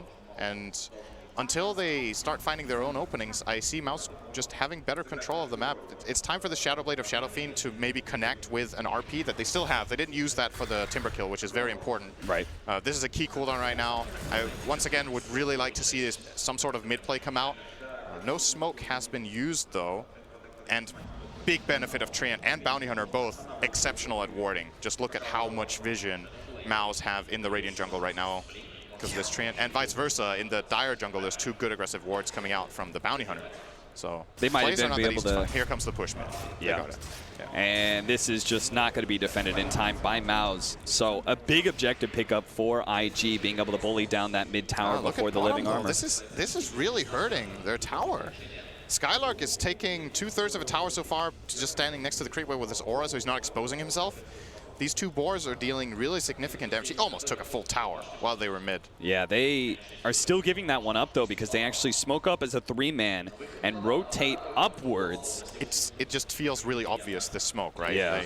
You have a Beastmaster who almost took a full tower bottom. You know IG just took the tier 1 mid, and you can see Mousesports are just avoiding them at every turn. Yeah, there's only 2 ways this rotation is going to work, and that kind of smoke, maybe they go bottom, try and catch Skylark, but they've already known. Like, they've got the scouting heroes set in position to be able to intercept that smoke if they did get close. So they knew if nobody's popping that smoke in the bottom lane, that's got to be top. And they avoid it entirely, take the tier 2 at bottom lane. There is still that mid tower, and you could see Spartan wants to make a play for it now. Let's see if they can get a flank play here. Treant is trying to move up on the left. This is actually... Mouse have a really good grip on the Radiant jungle, excuse me. Again, these aggressive wards are doing so much work. There is 1 defensive ward in the Radiant jungle, so they have a bit of information and know that Mouse are going for this, but I don't know if IG feel like they're set up to take this fight. Juggernaut is not in position just yet. He can TP in, but then he'll only have 1 spell. Actually, he has a 1. He has enough mana. Mouse are already in a great position. Oh. XXS. Kind of setting up, but maybe next time has all the kind of vision to be able to see this. He's spotted by the counter ward. They're going to try and blow him up real quickly. Nice skewer backwards from XXS. Not able to get off that overgrowth, so the Treant Protector will not be able to save himself, but Mouse do manage to take that tier 1 tower mid. They lost the courier in the process, though. Baboka went in and sniped that in mid, so fair trade-off for IG, I guess you could say. Actually, Mouse want to fight this 4-5. They want to get some Bloodstone charges onto the Timbersaw. They'll find it too. You can see Mouse still maintaining a good spread of all their heroes, though, under the threat of XXS's potential RP with an SF ready to go with that AoE damage. They knew Burning had to TP in to join that fight and outnumber them, and they see him pushing their top tower, so they're just trying to get whatever advantage they can out of it. Do get that kill on Q. Now, the next objective has got to be Roshan, right, for Mouse. Tier 2s are going to be a little bit difficult to continue to push down, and they've created a lot of map control by taking away all those outer towers. It's going to be really interesting to see what direction they go in terms of itemization. I feel like some heroes right now are fairly obvious, like TA will go Blink into Deso, and then probably we'll see maybe a BKB here, could be a good choice, or perhaps, I think that's like the obvious choice. Treant, however, has gone Phase Boots, and he's going into Medallion. I like seeing this. It's creative. I don't think we've seen too much phase on Tree. Maybe I'm wrong, but most players generally will go for the Arcane Boots, or maybe not even upgrading the boots at all and going for a Midas. But when he's going for this Medallion build, he has the great mobility to get in and get a good overgrowth off, and of course the Nature Skies. And compared to the past, Treant actually doesn't need as much mana. He can get the Mana Regen talent on level 10, and he has the Mana Regen of Medallion, so you can use Phase Boots to still stay invis, right? So you can actually... This kind of increases your range, right, of being able to run away from a tree and bop someone on the head and get that stun. We've seen the way they use Blink Daggers that way, right? Currently, when he activates Phase Boots, he has 500, I think it was 504 move speed, and that's with level 2 Nature Sky. So once that reaches level 4, he's actually hasted when he uses the Phase Boots. So makes it very, very easy to get that clop off. And of course, being able to constantly move and reposition yourself with Treant is incredible when you have a 2.2 second stun and a 3-second cooldown. It's pretty absurd. Spartan will actually get a really, really quick level 10 here on the Disruptor. Very impressive. He's going to go for the cast range over GPM. We see various choices in this regard. This kind of backs up the idea that Mouse are bringing to this, right? Very mid-game focus. Not really a whole lot of outs when it comes to late game. We haven't seen a Hand of Midas picked up by them yet. So this is very much an all-in play for the mid-game. And IG, this is probably going to be one of their toughest weathering points, right? They've just got to weather through this tough mid-game. That Mousesports is going to be much stronger than them. Now, IG have to give up ground here. They kind of figured out that Mousesports are smoked, but they're not sure where they are. And as a result, they are backing off from the smoke, and Mouse just take Roche. Very nice, very quick play. Yeah, IG are in no position to contest this. Early Deso and that Medallion, they make pretty short work of that Roche. This is such a Mousesports classic, playing Thug on the TA, and they have Scarlock and Beastmaster. Oh, but the RP comes in! They manage to catch 3, pull 2 back, and that's going to be laid waste as the AoE damage comes in from IG. They got Skylark and Spartan's Disruptor. They didn't get either one of the real value kills in the Timbersaw or the Templar Assassin, but still, a big play by IG. XXS on Magnus has had a couple of misplays in this tournament where he gets a really good RP but doesn't get the full skewer. He's mistiming it a slight bit, and because of that doesn't get Madara in the skewer. He got him in the RP. The RP was fantastic, and that would have been a triple kill if he managed to bring in Madara. I don't see any way out for him. So like you said, no cores die for Mouse. All right, well, Beastmaster, but not one the of the, lesser one of of the the two 3, big right? cores. Yeah. So they can consider themselves lucky for that. But IG are definitely not... They're not sitting back and waiting for Mouse to push with this Aegis. They're trying to take whatever advantages they can find, and that was a big one. Used a couple ultimates there, so I wouldn't be surprised. Mouse still have the Aegis. It's time to take the rest of those tier 2s, right? It's time to, at the very least, get one while RP is on cooldown. I think IG won't even bother trying to defend this top tier 2. It seems very unlikely that they will get a favorable fight. So more than likely they have this read, okay, Timber and TA are already showing top. Get as much push out on bottom as you can with Juggernaut. Shadowfiend will push in mid, and we're going to lose this time. Bobica, he's been standing in this area. He knew, hey, they're all pushing top lane. That courier's going to be funneling back and forth. If I just wait out here, eventually a courier is going to head out to them, and sure enough, he finds it. Mouse could go high ground. They have Necro Book, Aegis, no RP. This is very bold, but at the same time, for the next short amount of time, they definitely have a fighting advantage here, even under tower. But they need to be very careful not to overextend. IG are set up. Burning used his Manta bottom and then TP top. And he actually already has the Diffusal as well. So that's another instant removal of the Living Armor. A good way to put a lot of pressure on Timbersaw as well. Even the supports can't even rely on, say, a Ghost Scepter, be able to protect themselves from that Omni Slash. So maybe next time, and Spartan are going to have to keep a little bit of awareness of that. You can see this Bounty Hunter really hasn't managed to be super successful for them, just simply because Mouse have been in such good control of the game. They haven't really racked up those big bounty kills, and that's going to be hard, right? The Bounty Hunter is very much a hit-or-miss hero in that regard. If you don't get the track gold flowing, then Bounty Hunter essentially comes into the mid-game as a crappy support. I would say overall in this game, though, like the track hasn't been too big of a play, but he's got 2 couriers. That's true, that's true. If you're a Bounty Hunter, there's like there's 3 things you want to happen in the game. You want to get kills in the laning stage if possible, you want to kill couriers, and you want to get track. That's it. And I feel like he actually accomplished 2 of those. The track we haven't really seen play that big of a role, but every courier kill is actually more valuable than a track kill on a core, almost, at least on a support, just because Bounty himself gets a lot of experience from these 2 courier kills. He's level 9, soon to be 10, got a full medallion going in toward a crest, similar to what we're seeing from the Treant, I would imagine. He actually bought a gem, so Mao's looking for that map control play. Bobica getting spotted there, I think, for a moment. Yep, he could be in trouble. Oh, they could have popped the Necro Book there with Skylark, and that would have been a kill, but... Oh, did they see him there? No, they did not. So he got a really good ward out here for this mid push that I'm imagining IG will look for later, or this is a courier snipe ward once again, wanted to get a 3rd kill on a courier. Very even game now, though, and Maus seem slightly... They seem a bit pressured here. I would like them to try to get this mid tower while they still have the Aegis. Not too much time left on it, though, only about a minute. And they are worried about IG looking for them right now. But IG are just farming.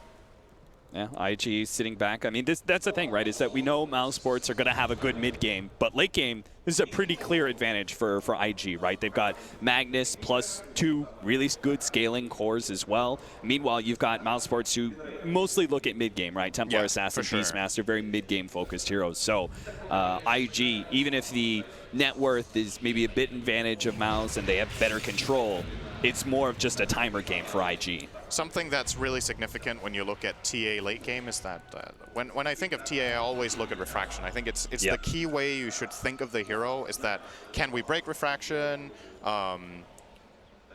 Yeah, well, mainly, can we break refraction? I was about to say, what else?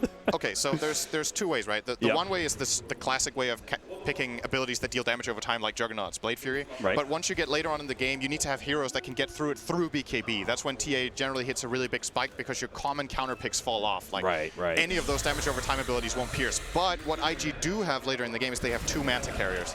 Both Juggernaut and Shadow Fiend now are closing it, or Juggernaut already has it. Shadow Fiend is opting for this Manta style over, for example, a Silver Age against the Timber. He finds it more important that he can get out of Overgrowth and that he can hit TA. So even with this refraction talent that will inevitably come in at 25 if he, I'm imagining we will get a 25 TA this game. Yeah.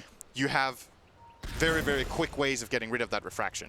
And that makes sense to me, right? Is that it's a classic IG are core playing? counter. It's going to be a high ground game, right? Yeah. Like they're going to have to play for high ground defense here. Oh, OP with his invis going to pop out, try and blow up Spartan, but they do manage to get the Primal Roar off. Spartan's going to be blown up by the Omni Slash as the BKB and Omni Slash used, but they want to be able to find more. There goes the Overgrowth, immediately manted out, going to be able to run down Skylark pretty easily. Maybe next time it's an extra kill, and IG pick up 3+2, I believe, track kills off of that one.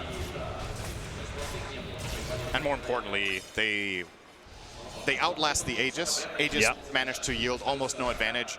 They will get a lot of map control out of these kills. The bottom tier 1 tower is surely destined to fall here. Treant is not alive with Overgrowth or with Living Armor, but now when he comes up, there's still too long time on Beastmaster in the map. Just they aren't in a position to try to defend this.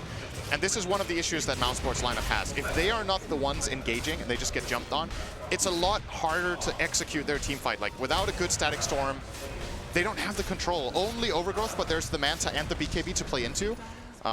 It's just really difficult. They need to get the jump with a Primal Roar on a key target and just follow through and burst him down and then take the fight from there. I think Magnus is the hero that you really want to go on here if you can.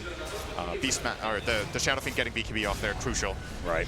And that was why we both kind of had question marks about that Disruptor. And Mounsesports definitely, they kind of set up around the Disruptor quite well. They have a lot of vision heroes. They knew they were going to be mid-game aggressive. You never want to be on the defensive if you have a Disruptor. But at some point in time, IG are going to find that kind of smoke gank that allows them to be the initiators. And we can see how bad it goes for Mounsesports when that occurs. And if you look at on the defensive, if you want to use Disruptor well on the defensive, you often want to have someone set him up.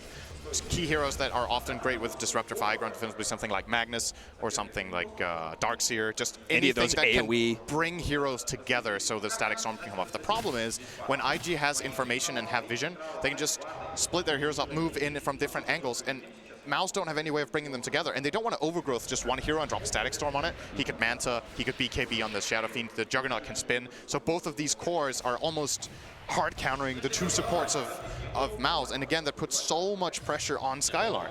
He has to find the right engage, else it just to me, it almost doesn't matter how farmed this TA is. She can't kill these heroes off unless they're controlled. Oh, Bobica's been found. He's also going to be dusted up, glimpsed back. He is very, very dead. So finally, all the scouting that he's been doing, I feel like he hasn't actually died that much. You know, he's accomplished a lot in sniping couriers and scouting the enemy, and he hasn't actually been caught that often. And it's interesting because you have, arguably in this game, 2 of the top 3 Invis support players in the world. I think maybe next time and Boboka both are exceptional at playing this kind of style. So you would think that Mouse, by virtue of having maybe next time, would have perhaps better reads on bounty hunter movement, the courier snipes and everything, but Boboka has been very successful, I think. Where's the early gem? Do you think this is not like something that Mousesports, well, they've got it now. I feel like they only just got that recently, right? They had it on Treant a couple minutes ago, and then he died in the fight. But I don't know how they brought it back, but they did manage to save it. Now they've put it on. They put it on the Beastmaster. I think they bought it while they had Aegis, and they wanted to really try to control the map, but they just didn't find the opportunity that they were looking for. I think it's the right approach. Like you were saying, their lineup needs to win in the mid game. You have to play whatever advantages you have. But to me now, it's starting to look pretty grim in terms of just setting up a favorable fight for themselves. As long as IG move as a squad like this and keep the farm going with Empower and this Shadow Fiend who just naturally farms a lot, with or without Empower, this hero will get fat. Yeah, it seems like to me, if I'm in Mousesport's position, I'm saying we have to get the Aegis and we have to take a lane of Rax with that Aegis. Yes, they right? pretty much and we're looking at a game where Mousesports might not even be able to get that. As it is, IG are still currently sitting very aggressive. They're going to run into maybe next time. Maybe next time is going to be caught here by the Omni Slash. Oh, he actually blinks over and tries to get the extra kill. You saw him try to blink over and catch the Disruptor as well, but not quite the range there. Only going to be able to get the maybe next time kill, but that is still numbers enough for IG to be able to take Roshan for themselves. They need to be careful with this bottom lane. Skarlark has Necrobook ready now. He's definitely going to pop this here and put a lot of pressure. This tier 3 will fall very quickly. IG need to get home. Mag is TPing. Trying to get back. The Glyph bought them a lot of time to be able to work with. He's sitting back. Skylark's trying to just give the his Necronomicon minions enough attack speed to be able to take that tier 3, but it's not enough. They got the best out of that. They could. Half a tower is at least something, but not great. And now Spartan will be chased down here by Bobica. He will have a... Okay. A 1-2 punch from OP. Nice Secures damage. Spartan's fate. Shadow Fiend with Empower. Hits for 400. Fair enough. And now we're going to have IG evening up the tower count, it looks like. If they could take mid, no, they're actually going to back off. Still afraid of that potential blitz at the bottom lane. They have another jump from Skylark. He could take that tier 3. They can't afford to unlock shrines after such a huge win taking that Aegis. In some ways, this reminds me of the... There's wait a CRP. second. Yep. That is a very, very big kill. And it goes to XXS. Don't think IG can take any objectives off of this. It's very far away from anything meaningful. Maybe they could cross over to mid and push this wave and get the tier 2. I'm a bit surprised Skarlark isn't immediately pouncing on this wave and pushing out mid. It's giving IG a little bit more opportunity here. Yeah, now it's being drawn out here by Spartan. We need to push this wave. They're going to go mid, but I think now it's too late. They will actually get this tower. 50 seconds on. The TA will not be able to defend. You've been a captain on the losing side of things plenty of times. You see Mouse, That's very nice of you we said, to say that. we said that, hey, they've got to get this Aegis and take a lane of Rax with it, right? They didn't even get the Aegis. No. You're in this position as a captain. What do you look for? What's your next timing as Mousesports?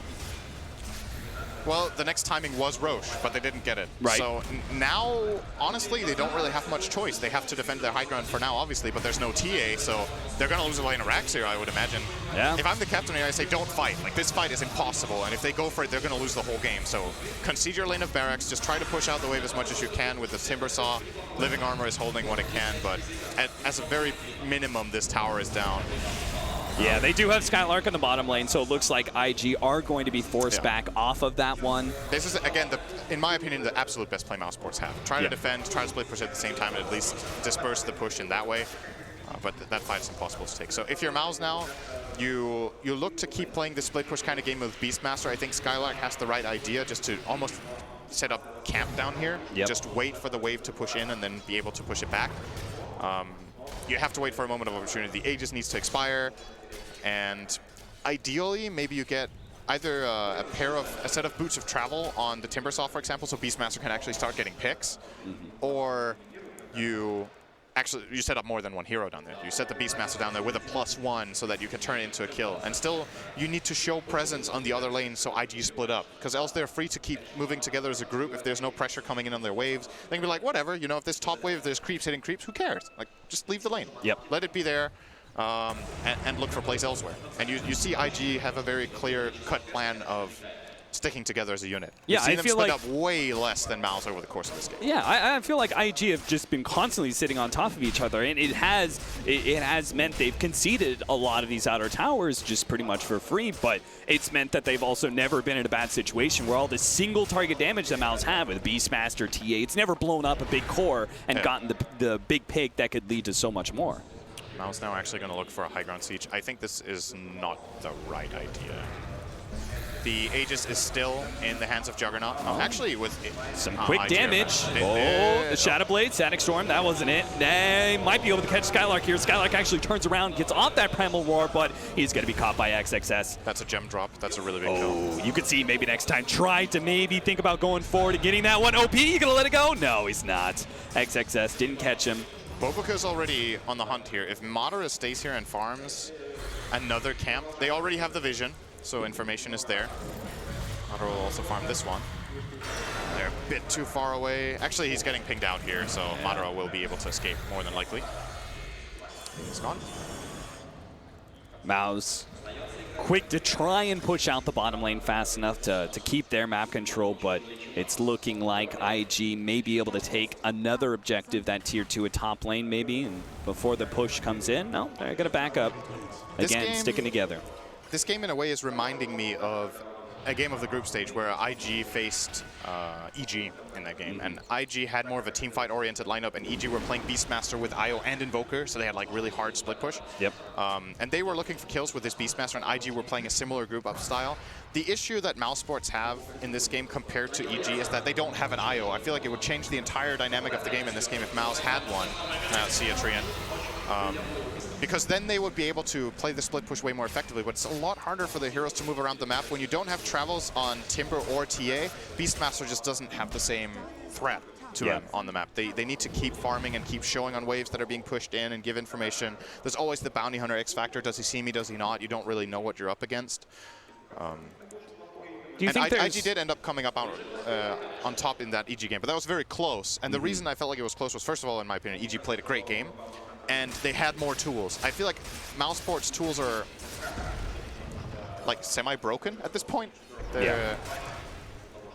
Like, they had the split push. It kind of played out for the first 25 minutes, but now they have no team fight, really. I mean, you could see they're willing to use these RPs and on these slashes. They're not worrying about the cooldown whatsoever, because if you look at the mousesports lineup, their only real semblance of strong team fight is Static Storm that's countered out by BKB and Timbersaw, who also can put out damage with that magic immunity. Yeah. So BKB is a really big deal in this game.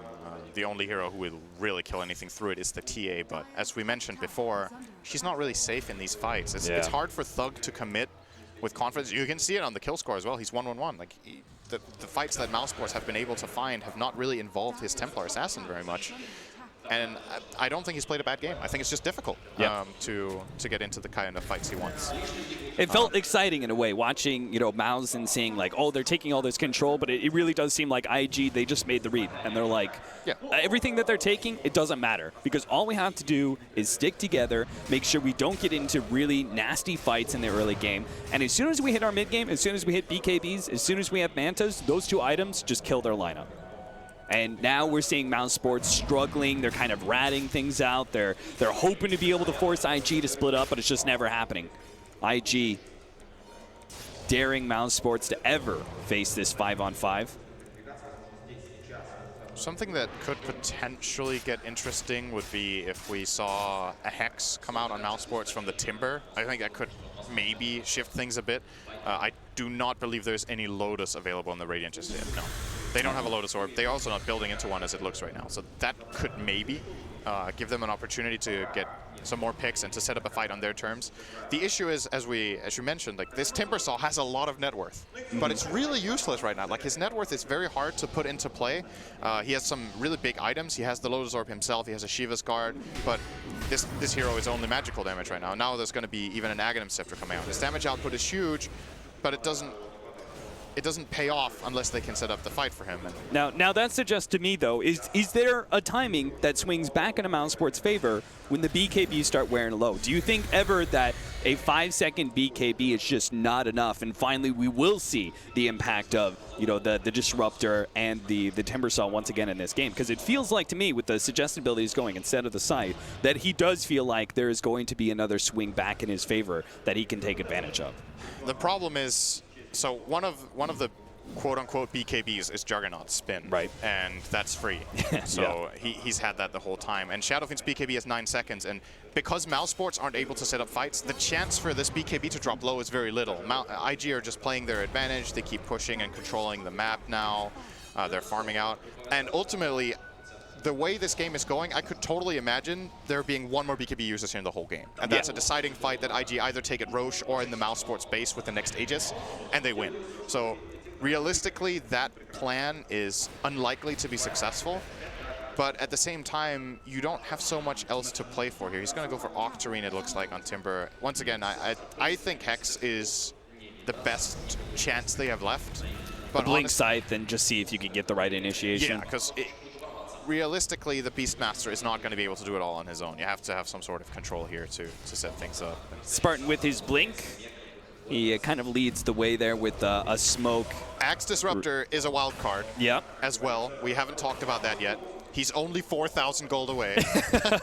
Kind of wish you had gone back for that 60 GPM talent now. Yeah. That would have helped a bit, at least. Yeah.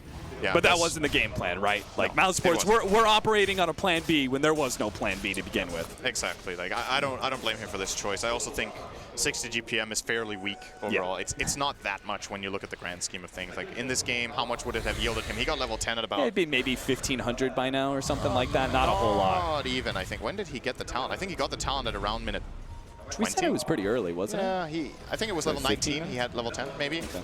Something like that. So there's been 20 minutes since then. That's 1,200 gold. Yeah, close enough. So, yeah. But the point is, it wouldn't be close to an Not enough. And he is going for a Blink Dagger. I really like this build in Disruptor in general. I think you could say it's counterintuitive. You already have a spell that has 2 billion range, but now it has 2 billion plus 1,200. But it's just so he can set up the Static Storm. Once again, he can't rely on his teammates to set up the perfect Static Storm, so he needs to just hope that an opportunity presents itself where he can set up himself. And you need a Blink Dagger for that. There's no other. It's got to be the endgame Aegis for IG, and Mouse cannot afford to give it up. You're going to get him up to the cliff. Nice play there. But on the right-hand side, they are going to be able to get the Primal War, trying to blow up Burning. They do manage to get the silence onto him, but they need damage to be able to finish him off. Here comes Madara, but OP's already laid out the big one. Lays out that ultimate, has already finished off 2 members of Mouse, and ends up fighting against Madara. Decides against it, though. Backing away, IG read that this is potentially a fight that could still go bad. Now they go back in, trying to blow up Q. Thug is able to pick up that one, but Omni Slash is going to be able to take his life in return, and now that leaves IG just with a Timbersaw to be able to finish up. They have a buyback already.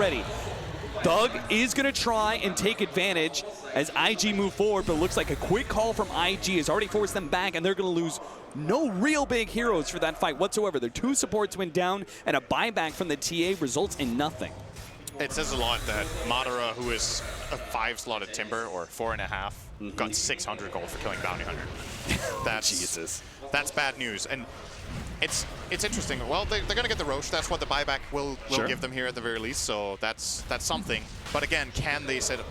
This has to be a go. And this is one of those moments where you're like crash and burn. You know, you try for a push, maybe it fails, it's over. But if you don't try, it's even worse. Like you have to try to play this moment now that you set up for yourself.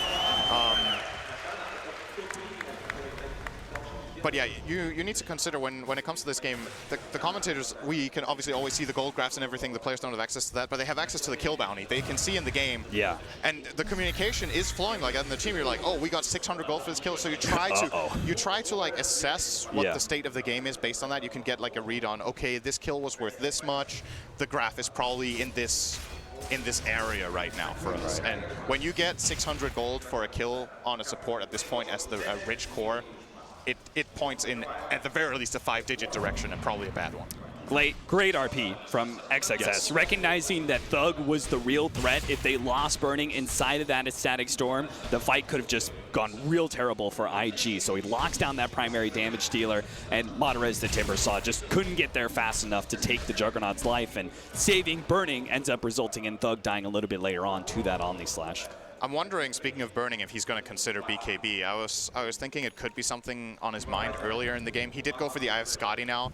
That fight looked a little bit scary, because if he dies, it can be hard. If he has BKB, I just don't see him dying. It's almost impossible. Yeah, literally the only way is just an axe from Disruptor, and we know that's not coming anytime soon. Yeah, so it could be an option, but I think Burning feels very confident in his team, and now with this Scotty, he's a lot tankier than he was before.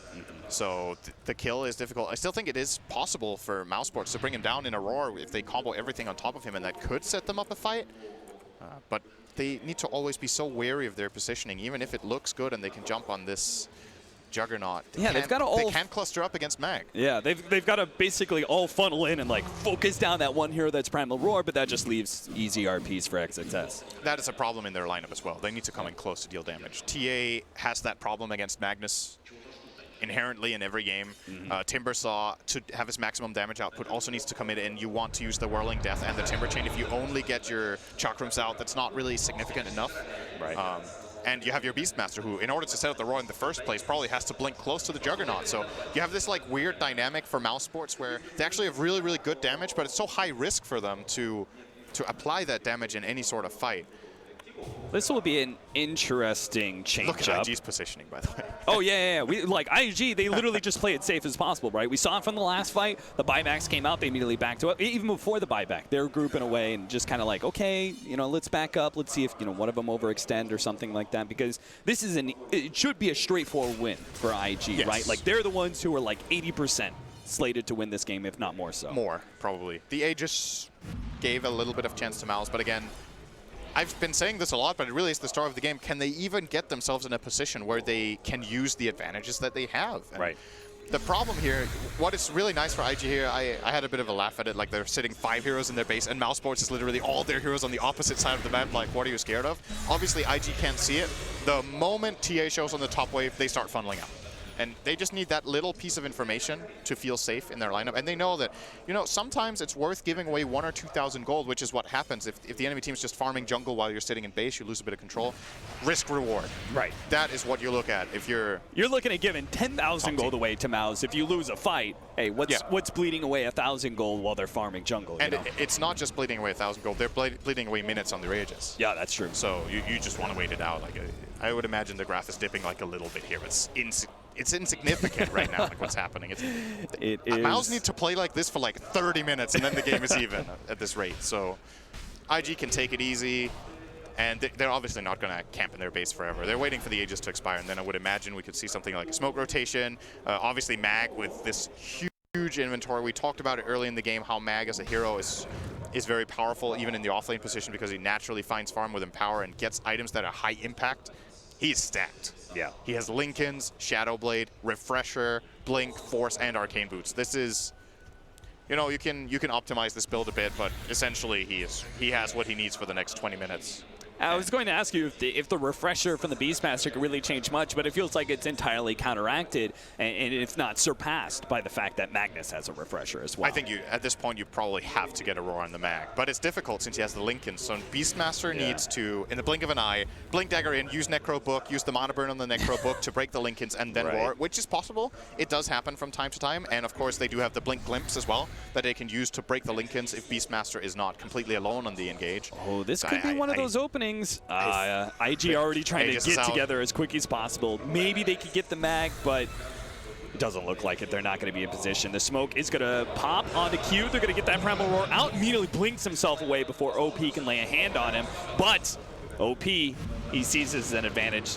The Primal Roar's already wasted. Static Storm goes down. Spartan's going to be caught inside of that one. They do manage to get... Oh, there's the Juggernaut with the Refresher. Maybe they can blow him up, but OP, he's laying waste to all the other Mouse members, and they couldn't do enough damage to finish burning out. That means it's pretty much all over. Mouse are going to lose this fight. It's just a question of how many heroes are going to go down. They're going to use extra RP to finish off the Timbersaw as well. 4 end up dying in the end from Mouse, and the only one who goes down from IG is the insignificant bounty hunter at this point.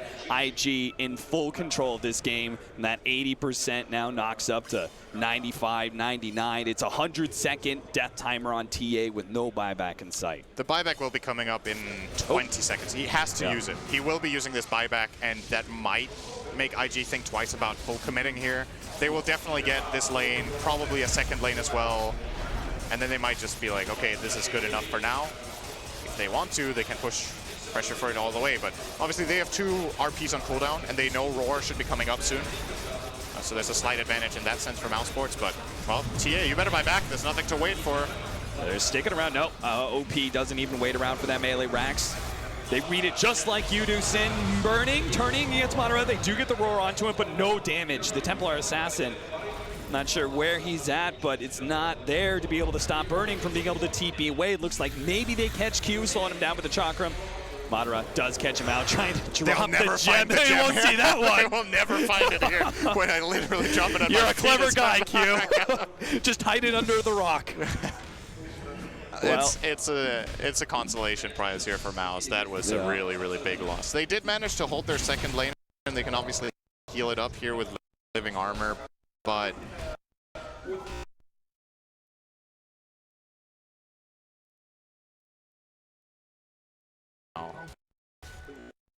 RP coming up in 20 seconds.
Or at least 20. There's a buyback. But they need to to have slow the him numbers. down.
In the opening game. Apologies for the sound issues that we had at the end of that match. Hopefully we'll get those fixed for you before the second game. Congratulations to Invictus Gaming, though. We said it was going to be tough for mousesport. We're back with our panel members once more. Conrad's here, Malini and Fog.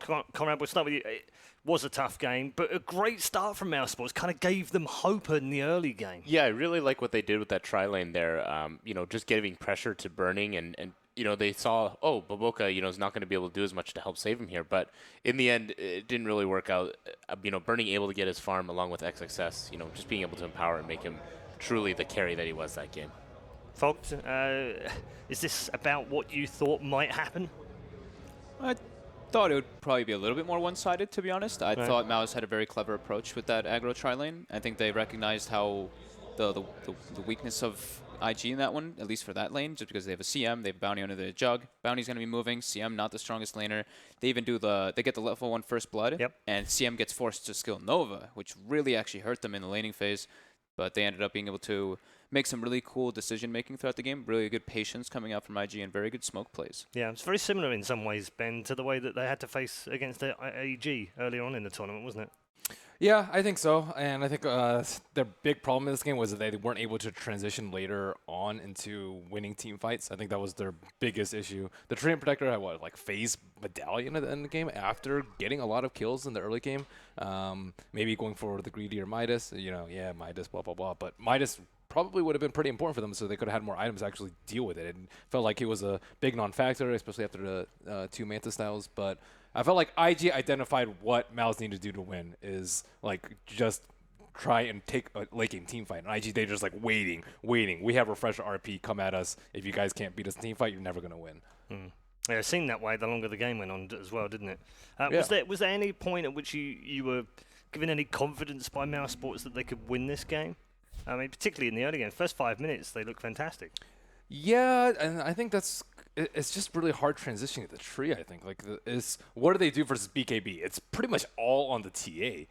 And once SF got BKB, he was kind of immortal. And they almost got Burning because he didn't buy BKB, but that was really the only opportunity that they had. I did like that play in the mid where they tried to kill Burning, and if they had gotten that kill, maybe things would have been a little bit different for them. But the avenue of winning for them was so slim at that point that they had to go for something desperate.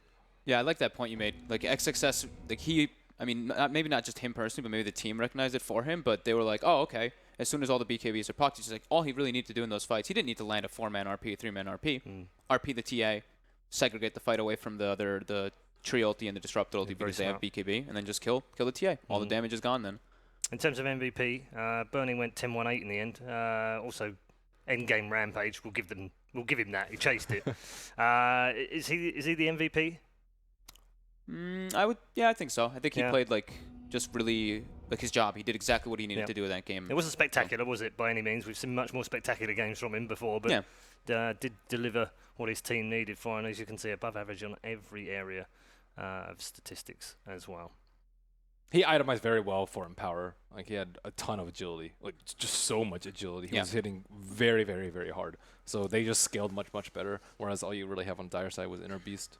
Yeah, I really like the Blink Dagger that he brought there. Just being able to get right into the action and be able to get into the, TA and Timbersaw and Beastmaster and try and burst them before anything else happens. Yeah, really cool decision-making coming out from IG in this game, though. Just when you see that one big Roche play that they did go for on the side of mousesports, they buy back Thug and they run straight to the Roche, and you see IG were just in no way wanting to contest that one. They just sit back, they smoke out, wait for the lanes to push out, and then they go for their own type of opportunity. They were very collected and just understood what they needed to do, like Ben said. Yeah.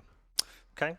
We are headed towards our second draft, of course. Another chance for Mouse to get back into this game, and if they lose it, that's it. They're done here at the Kiev Majors. A big game ahead for them as well, and all 5 members of their team. Shiva, once again in action before this tournament began, caught up with a number of the players, including Skylark from mousesports.